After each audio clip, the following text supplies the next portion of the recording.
salam dan bahagia. Di video kali ini saya akan melanjutkan kuliah ekonomi produksi, di mana pertemuan di video sebelum ini kita sudah membahas yang namanya isokuan dan isokos. Nah, untuk topik pada video kali ini kita akan membahas mengenai hubungan antar input serta biaya produksi dalam fungsi produksi dengan dua input. Oke, langsung saja kita masuk ke subbab hubungan antar input. Jadi kita akan melihat hubungan antar input di dalam sebuah fungsi produksi dengan dua input. Hubungan antar input di dalam suatu fungsi produksi dengan dua input itu bisa bermacam-macam. Di gambar ini dijelaskan ya bahwa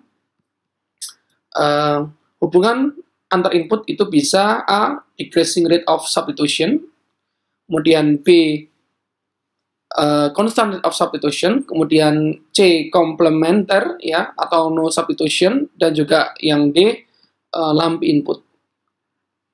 Kita akan lihat yang pertama, yaitu decreasing rates of substitution atau substitusi, tingkat substitusi yang menurun. Artinya apa?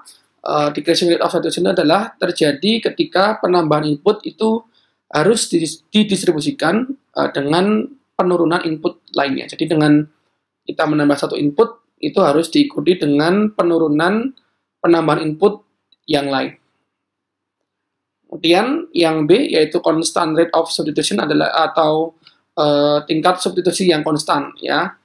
Sesuai namanya, dia substitusi tetapi yang sifatnya konstan, yaitu kapan terjadi, yaitu jika suatu input yang digantikan oleh input lainnya tidak berubah seiring dengan peningkatan input tersebut. Ya, jadi dia konstan, tidak berubah.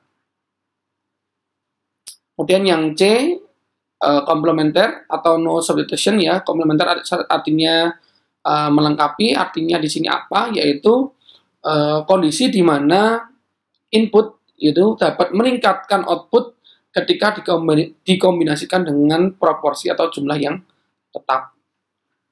Dan kemudian yang terakhir yaitu disebut sebagai lumpy input.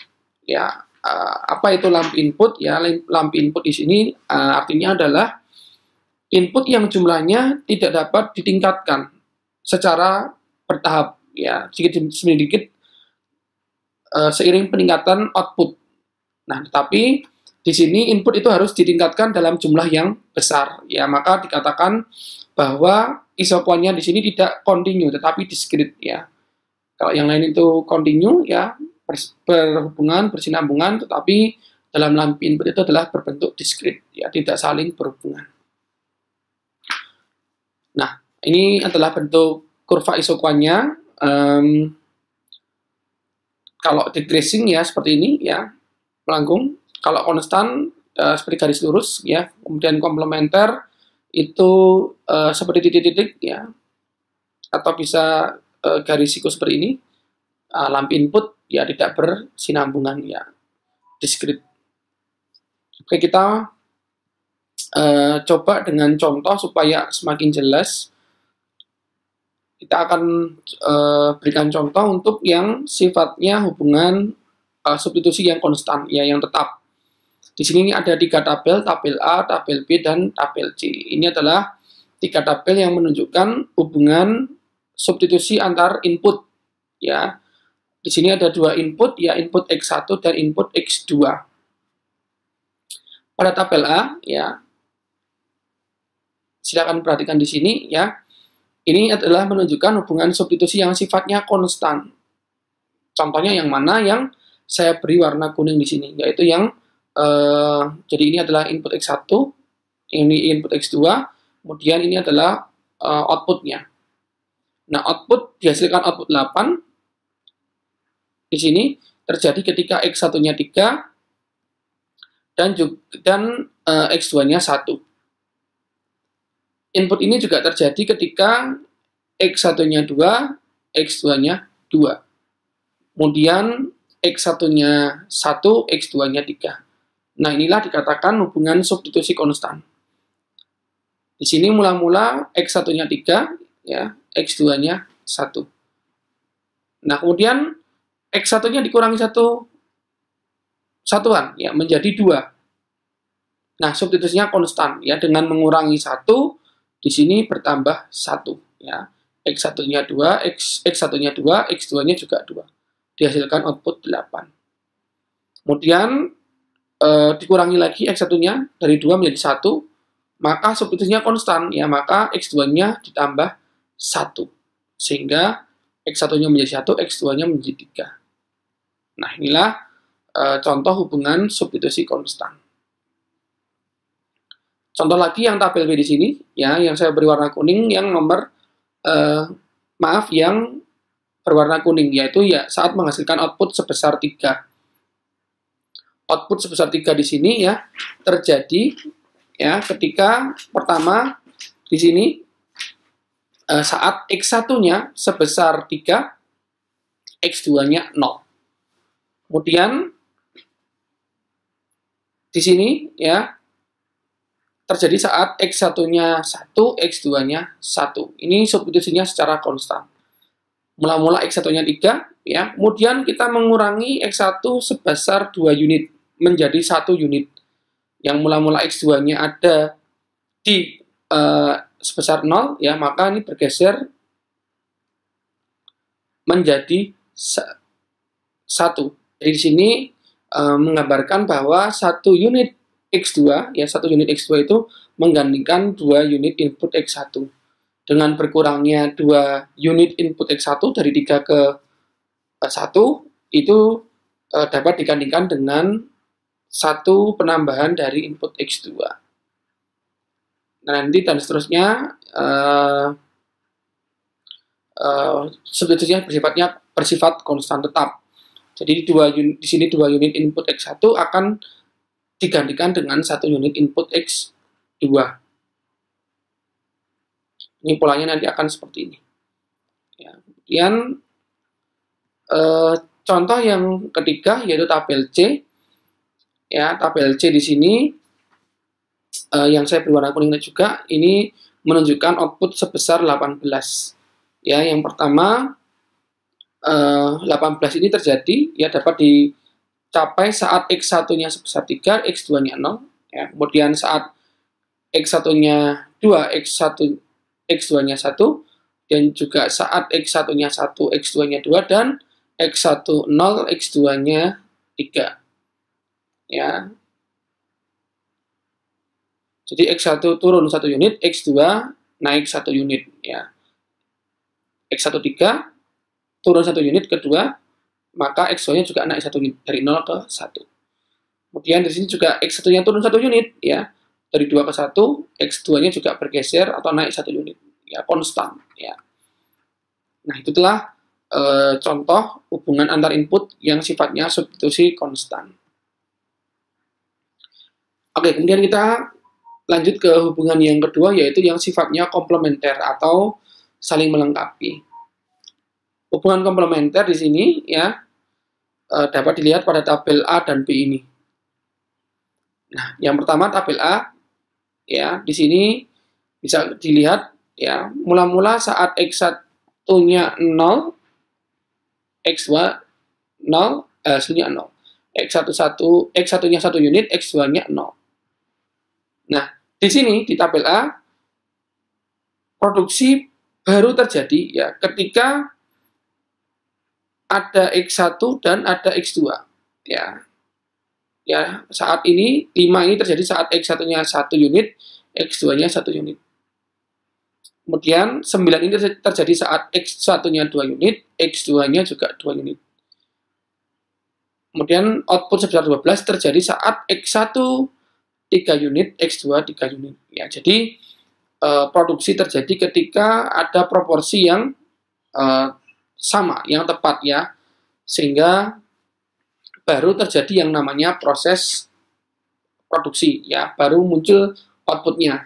Jadi seperti pengertian yang dijelaskan di awal tadi, yaitu komplementer. Jadi ketika kondisinya yaitu input dapat meningkatkan output ya ketika dikombinasikan dengan proporsi yang tepat ya. Jadi di A ini ya,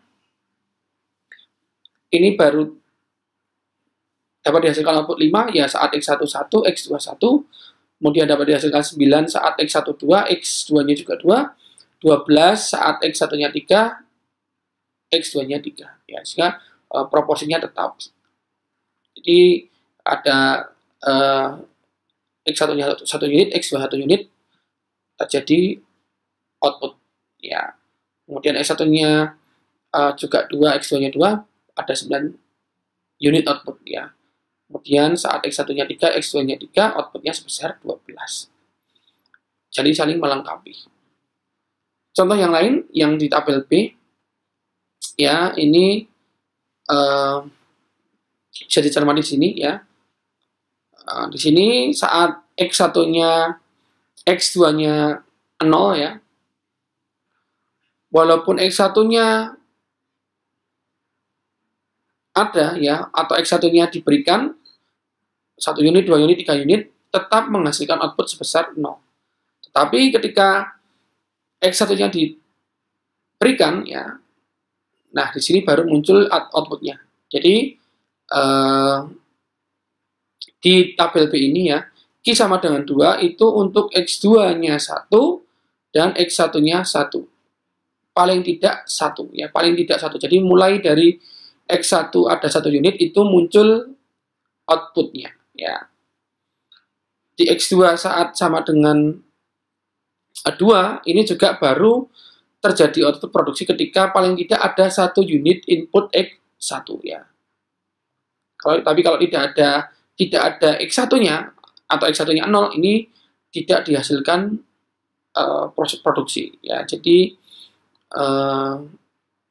proporsinya tetap ya. Inilah yang disebut sebagai hubungan antar input yang komplementer ya, saling melengkapi. Dan tadi ya, ini lamp input itu adalah isoquant yang tidak kontinu tetapi discrete ya, yang gambarnya tadi seperti ini ya. Ini penambahan input tidak bisa secara bertahap tetapi harus dalam jumlah yang sangat besar. Oke, dan itulah hubungan antar input. Kemudian kita lanjutkan ke subbab yang berikutnya, yaitu isocline. Apa itu isocline? Ya, pengertian dari isocline di sini adalah kurva atau garis yang menghubungkan titik-titik yang sama MRS-nya.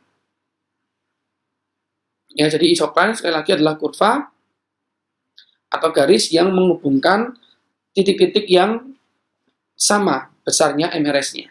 Nah, di sini ada contoh sebagai gambaran. Ya, ini adalah kurva isoquant. Yang ini adalah isoquant saat Q sama dengan sebesar 52. Kemudian yang ini adalah isoquant saat Q sama dengan 78. Dan juga di sini adalah isoquant untuk Q sama dengan 104 ya. Nah, isocline adalah kurva garis yang menghubungkan titik-titik yang sama MRS-nya. Jadi di titik ini ya,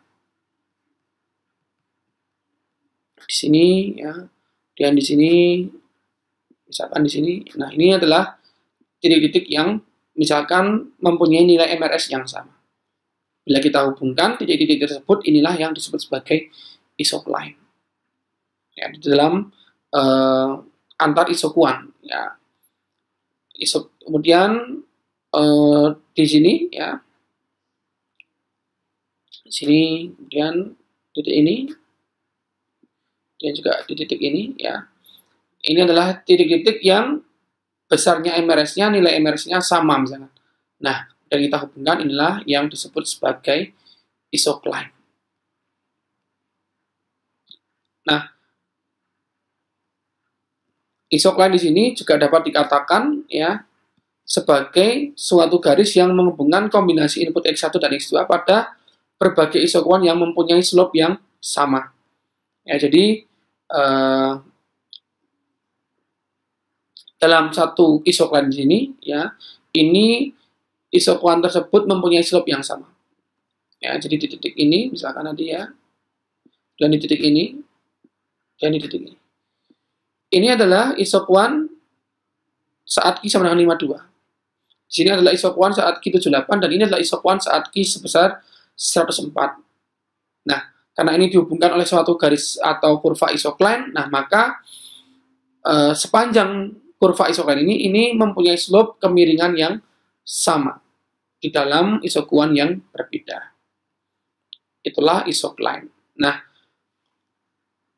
di dalam berbagai kurva isokuan yang berbeda-beda tersebut, ya nanti kita akan bisa menemukan yang namanya expansion path, bisa menentukan yang namanya expansion path atau suatu garis perluasan. Ya, di sini dijelaskan pengertiannya bahwa expansion path adalah isokline yang menghubungkan semua kombinasi input yang biayanya terkecil. Jadi expansion path ini adalah isokline, jadi expansion path ini adalah termasuk dalam isokline. Tetapi bedanya apa? Expansion path di sini bedanya adalah bahwa isokline tersebut adalah yang menghasilkan keuntungan maksimum, ya, karena dia menghubungkan kombinasi input X1 dan X2 yang menghasilkan keuntungan maksimum pada berbagai kendala biaya. Jadi yang menghasilkan keuntungan maksimum inilah yang disebut sebagai expansion path, ya. Ini, misalkan di sini. Ya, ini adalah isokline. Nah, tetapi bedanya dengan isokline yang lain adalah pada expansion path ini atau garis perluasan inilah yang akan menghasilkan keuntungan maksimum atau biayanya yang paling terkecil. Ya, nanti kita akan lihat di materi berikutnya bagaimana kita menentukan keuntungan maksimum dalam fungsi produksi dengan dua input. Nah, nanti akan terlihat expansion path di sana. Nah, kemudian ada istilah lain yang bisa perlu dipahami juga yang disebut sebagai ridge line. Ridge line ini adalah suatu kurva garis yang menghubungkan titik-titik yang MPP-nya sama dengan 0. Jadi antara isokuan bila itu nilai MPP sama dengan 0, nah inilah disebut sebagai ridge line. Jadi untuk produksi dengan dua input, ridge line horizontal itu menghubungkan titik-titik yang MPP X1 sama dengan 0, sedangkan yang vertikal itu menghubungkan titik-titik yang MPP X2 sama dengan 0. Oke, kita akan coba melihat secara matematis, kemudian nanti kita akan bisa memahami atau menentukan suatu persamaan dari expansion path, ya, atau garis perluasan tadi yang bisa menghasilkan biaya terkecil dan juga nanti akan menghasilkan keuntungan maksimum. Kita misalkan di sini fungsi produksinya ya seperti yang kemarin kita buat, ya, yaitu fungsi produksi Q sama dengan 18X1 min X1 kuadrat plus 14X2 min X2 kuadrat, di mana PX2 atau harga input 2 itu adalah 3 dan PX1 atau harga input X1 sebesar 2. Nah, dari persamaan Q ini, ya, fungsi produksi dengan dua input ini, X1 dan X2, kita tentukan nilai MRS X2 untuk X1, ya. Kemarin sudah kita pelajari ini, ya, MRS X2 untuk X1 itu rumusnya adalah min MPP2 per MPP1, atau kemarin caranya adalah turunan parsial dari fungsi Q terhadap X2, ini MPP2, kemudian MPP1 adalah turunan parsial fungsi Q terhadap X1, ya. Nanti kita hitung. Yang pertama, MPP2, ya, turunan parsial Q terhadap X2, ya, maka yang kita turunkan hanya yang X2, yang X1 kita anggap 0 atau tidak kita turunkan, ya, sehingga 14X2 kita turunkan menjadi 14, ya, min X2 kuadrat menjadi min 2X2. Kemudian MPP1, ya, turunan parsial fungsi Q terhadap X1, yang kita turunkan hanya yang X1, ya, yang X2 kita anggap sebagai konstanta 0.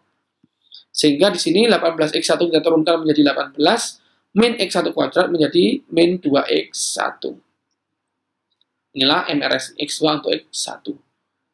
Nah, seperti yang kemarin disampaikan bahwa syarat optimal di dalam fungsi produksi dengan dua input terjadi ketika min MPP2 per MPP1 sama dengan min PX2 per PX1. Ya, jadi tadi dijelaskan di sini PX2-nya 3, PX1-nya 2. Ya, sehingga dari persamaan MPP2 MPP1 ini, ya, ini adalah min MPP2 per MPP1 sama dengan min PX2 per PX1, ya, sama dengan min px2-nya adalah 3, kemudian px2-nya adalah, px1-nya adalah 2. Nah, kita akan sederhanakan ini ya. Kita bagi 2 di sini supaya lebih sederhana, sehingga dihasilkan ini ya. Min 7 min x2 per 9 min x1 ya, sama dengan min 3 per 2 ya. Jadi ini kita sederhanakan di sini. Dan kita kali silang ya. 7 min kita kanan kiri kita hilangkan tanda negatifnya ya, sehingga 7 min x2 kali 2 ya, sehingga menjadi 14 min 2x2 sama dengan 9 min x1 kali 3 kali silang ya, menjadi 27 min 3x1. Nah, kalau kita sederhanakan lagi maka akan ditemukan hasilnya seperti ini ya. X2 sama dengan 3x1 min 13 per 2, dan untuk x1-nya adalah 13 per 3 plus 2 per 3 x2. Nah, inilah persamaan dari expansion path-nya. Ya, inilah garis perluasannya. Dalam secara matematis, persamaannya adalah seperti ini. Jadi kita buat dengan mengikuti syarat optimal yang kemarin, bahwa min MPP2 per MPP1 sama dengan min PX2 per PX1. Oke, kita lanjutkan ke biaya produksi ya. Biaya produksi pada fungsi produksi dengan 2 input. Ya, jadi di sini dicontohkan ya, fungsi produksinya yaitu Q sama dengan 18x1 min x1 kuadrat plus 14x2 min x2 kuadrat. Nah, di sini px1 atau harga input x1 sebesar 9, px2 atau harga input x2 sebesar 7. Ya, kita nanti akan coba melihat atau menentukan biaya produksinya. Mula-mula kita tentukan dulu syarat input optimal. Syarat input optimal tadi min MPP2 per MPP1 sama dengan PX2 per PX1, atau sama ya, MPP2 per MPP1 sama dengan PX2 per PX1 ya, atau marginal rate of input substitution sama dengan rasio harga input ya. Kita turunkan tadi secara parsial, MPP2 turunan parsial fungsi Q terhadap X2 ya, sehingga yang kita turunkan hanya yang X2 saja ya. 14x2 min x2 kuadrat kita turunkan ya. Ini menjadi 14 min 2x2 ya. Kemudian MPP1 turunan parsial dari fungsi Q ini ya terhadap x1.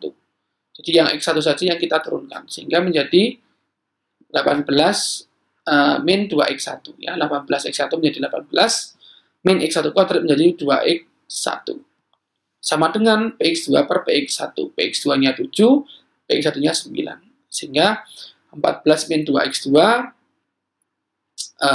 per 18 min 2x1 sama dengan 7 per 9. Dan kita kali silang ya, di sini menjadi 14 min 2x2 dikali 9 sama dengan 18 min 2x1 kali 7. Dan kita sederhanakan menjadi 126 min 18x2 sama dengan 126 min 14x1. Sehingga kita sederhanakan lagi di sini, sehingga menjadi 14x1 sama dengan 18x2 ya, sehingga x1 adalah 9 per 7x2. Jadi saat x1 sebesar 9 per 7x2 inilah yang dikatakan sebagai penggunaan input optimal.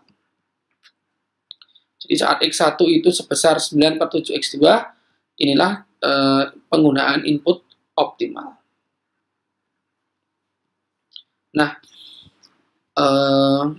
karena kita sudah mengetahui besaran x1 adalah 9 per 7x2, nah kemudian kita substitusikan ya nilai ini tadi ke dalam persamaan awal ya, sehingga persamaannya tadi Q adalah 18x1 min x1 kuadrat plus 14x2 min x2 kuadrat. Kita substitusi nilai x1 sama dengan 9 per 7x2 ke dalam persamaan ini, sehingga menjadi 18 dikali 9 per 7x2 ya, min 9 per 7 X2 kuadrat plus 14X2 min X2 kuadrat ya.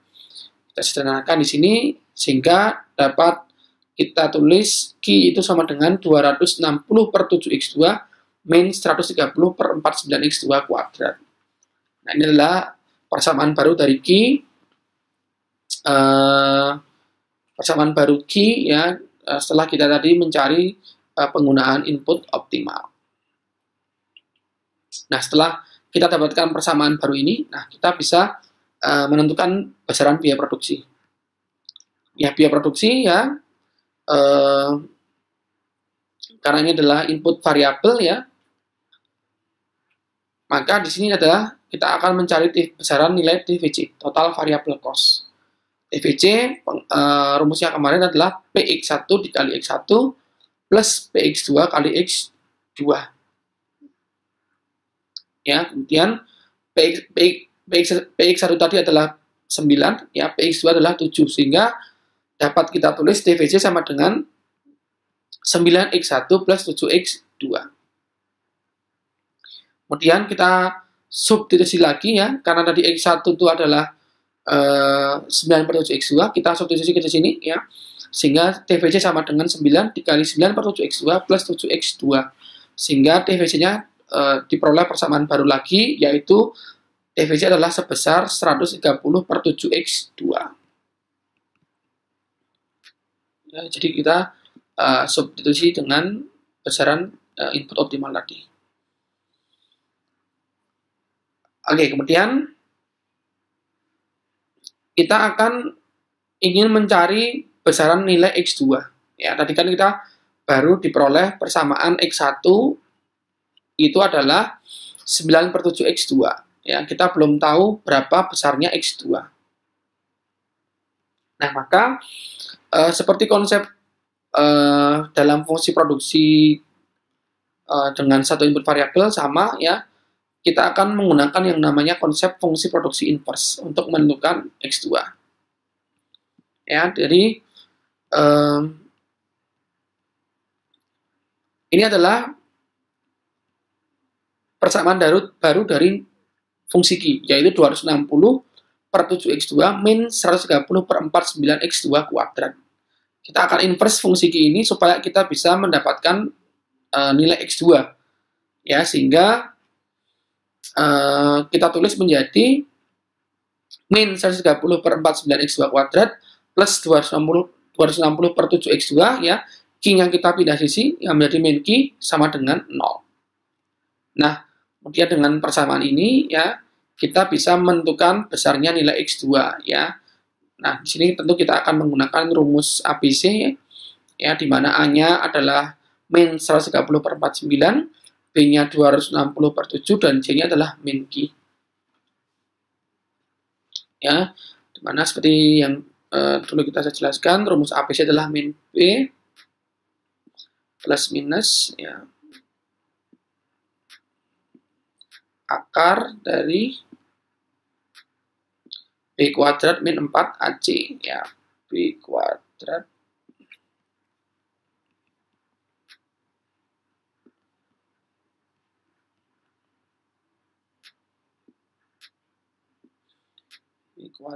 min 4 AC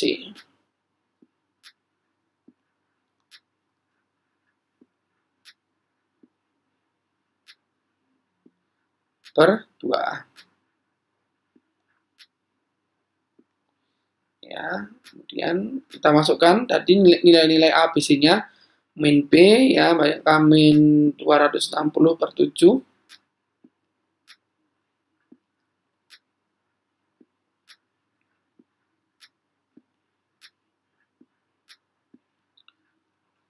plus minus dari akar B kuadrat adalah 260 per 7 kuadrat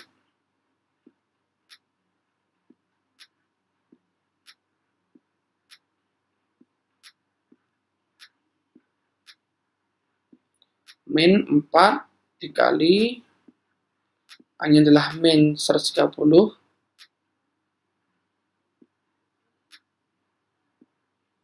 per 49 dikali C-nya adalah min Q. Ya.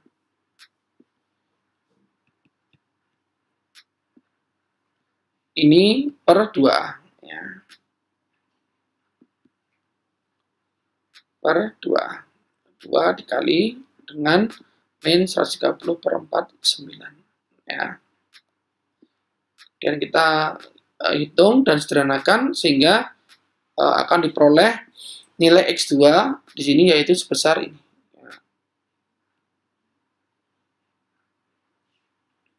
7 min 7 akar dari 16.900 min 130 Q per 130.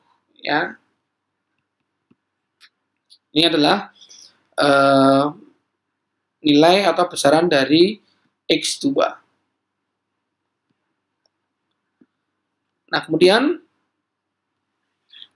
TVC-nya, ya, TVC itu adalah 130 per 7x2, ya.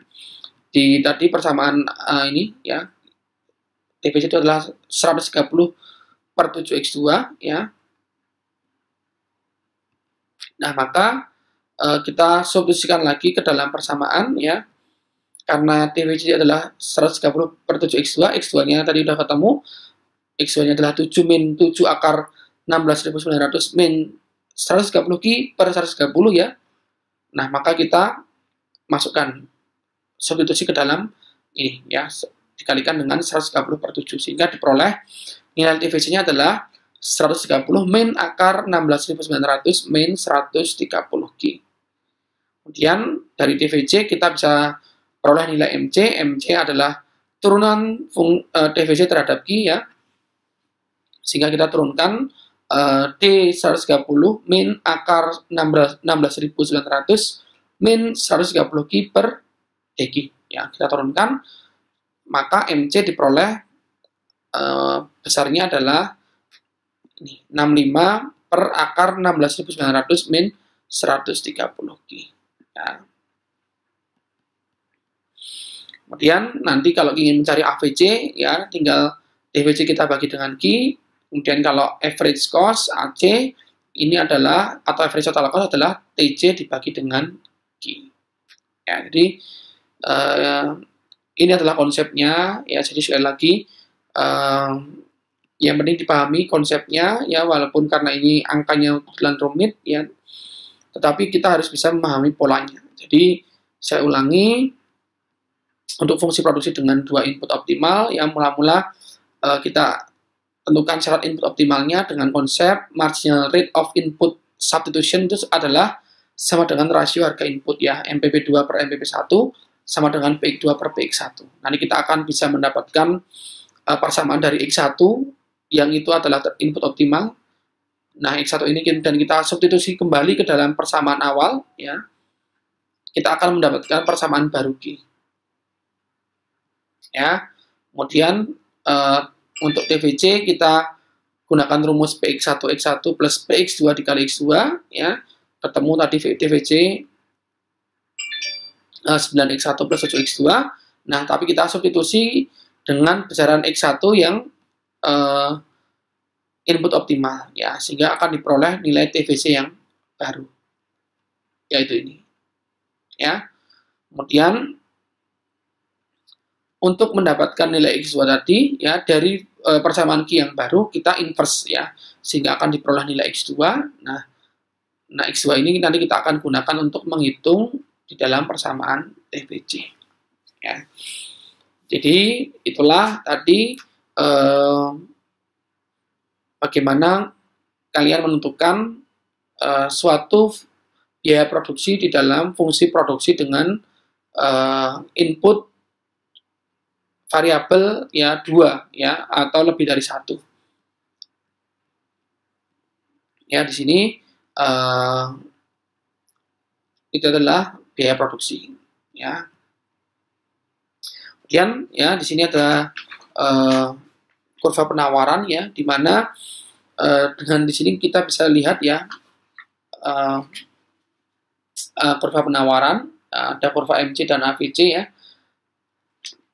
Bisa kita lihat di sini bila harga Q, ya, itu sebesar P2, ya, di sini, ya, maka Q optimal adalah sebesar Q2. Ya, saat P2, ya Q optimal sebesar Q2. Kemudian bila harga Q turun menjadi P1, ya turun ya, maka keseimbangannya juga akan berubah ya. Maka Q optimal adalah sebesar Q1 ya. Kemudian bila harga Q turun di bawah AVC ya, ini kan masih di kurva AVC. Nah, bila ini turun lagi di bawah kurva AVC ya, maka Q tidak diproduksi ya, karena ini di bawah dari AVC ya, karena dia di bawah biaya variabel rata-rata ya. Oleh karena itu kurva MC ya di atas minimum AVC, misal AB menggambarkan penawaran ya. Jadi ini adalah penawaran yang dari A ke B, ini adalah penawaran yang akan dihadapi oleh suatu perusahaan. Nah, kalau di bawah AVC ini ya, karena biayanya di bawah biaya variabel rata-rata ya, ini tidak akan diproduksi oleh perusahaan karena biayanya di atas biaya variabel rata-rata. Nah, inilah kurva penawaran yang dihadapi oleh suatu perusahaan. Ini tambahan untuk penjelasan dari fungsi produksi dengan dua input variabel atau lebih. Oke, saya rasa itu tadi mengenai hubungan antar input dan biaya produksi pada fungsi produksi dengan dua input variabel atau lebih. Oke, silakan kalau ada pertanyaan nanti ditanyakan di kolom komentar. Saya rasa itu. Terima kasih atas perhatiannya. Wassalamualaikum warahmatullahi wabarakatuh. Salam.